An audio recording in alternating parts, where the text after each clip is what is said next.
Assalamualaikum warahmatullahi wabarakatuh. Saya Isna Nur Fatwa.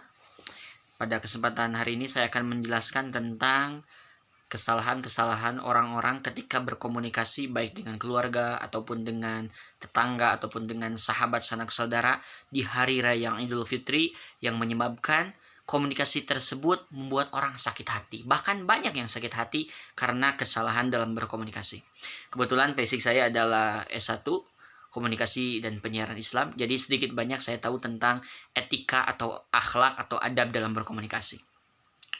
Ada beberapa pertanyaan sensitif bahkan mungkin sampai menohok yang kerap kali ditanyakan banyak orang ketika hari raya Idul Fitri tiba, ketika berkumpul dengan keluarga, ketika berkumpul dengan saudara, ketika berkumpul dengan teman atau siapapun itu.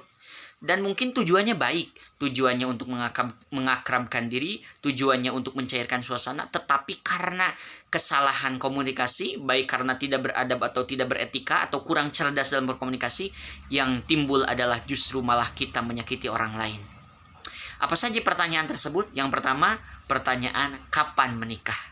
Pertanyaan kapan menikah ini adalah kesalahan pertama yang sering dilakukan oleh banyak orang ketika bertemu di hari raya Idul Fitri. Aduh, kapan kamu nikah? Padahal misalnya orang tersebut belum menikah atau usianya sudah tua tapi belum menemukan jodoh terbaiknya, atau mungkin sudah mau menikah tapi terbentur soal biaya, atau mungkin terbentur soal restu dari kedua orang tua, atau banyak masalah lah. Jadi oleh karena itu di hari raya Idul Fitri jangan tanyakan kapan nikah. Itu yang pertama, kesalahan pertama. Yang kedua, pertanyaan kedua, di mana bekerja, berapa gaji, gitu ya, dan lain sebagainya. Pokoknya soal pekerjaan, apa pekerjaan kamu? Ini juga jangan ditanyakan.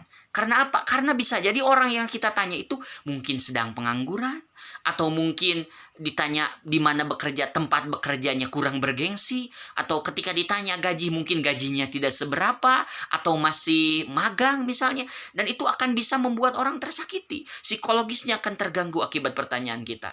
Itu pertanyaan kedua, kesalahan kedua, gitu ya. Kemudian yang berikutnya, ini soal pendidikan. Kapan lulus, di mana kuliah, gitu ya, dan lain sebagainya. Ini juga berbahaya karena bisa jadi orang saat itu misalnya sedang tidak kuliah, atau misalnya orang sedang berusaha berjuang tapi tidak lulus-lulus dan lain sebagainya. Jadi jangan tanyakan pertanyaan-pertanyaan sensitif macam ini, gitu ya. Atau misalnya pertanyaan keempat ini juga berbahaya. Sudah punya anak berapa? Gitu ya. Kapan punya anak? Ini juga berbahaya.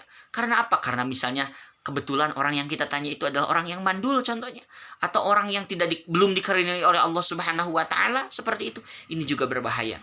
Jadi cerdas-cerdaslah dalam berkomunikasi di hari raya Idul Fitri.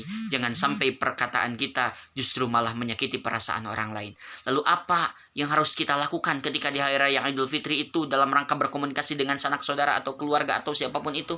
Maka tips saya berkomunikasi di hari raya Idul Fitri yang pertama adalah, kalaupun mau bertanya, mencairkan suasana dengan bertanya, yang harus ditanyakan hanya satu hal, yaitu tanyakan kabarnya. Apa kabar Bu? Apa kabar Kak? Apa kabar Pak? Apa kabar Dek? Apa kabar Om? Dan sebagainya. Setelah itu cukup meminta maaf saja. Setelah itu cukup mendoakan saja. Sudah secukupnya seperti itu. Jadi kalau mau bertanya, tanyakan kabar. Setelah itu silahkan saling memohon maaf. Setelah itu saling mendoakan dengan doa kebaikan. Kalaupun mau ngobrol lebih banyak daripada itu, ikuti alur pembicaraan orang lain. Kalau orang lain misalnya mengatakan A, kita tanggapi dengan tanggapan yang positif. Gitu ya. Jadi jangan memulai pembicaraan dengan pertanyaan-pertanyaan yang menohok macam tadi. Itu menunjukkan bahwa kita tidak cerdas dalam berkomunikasi.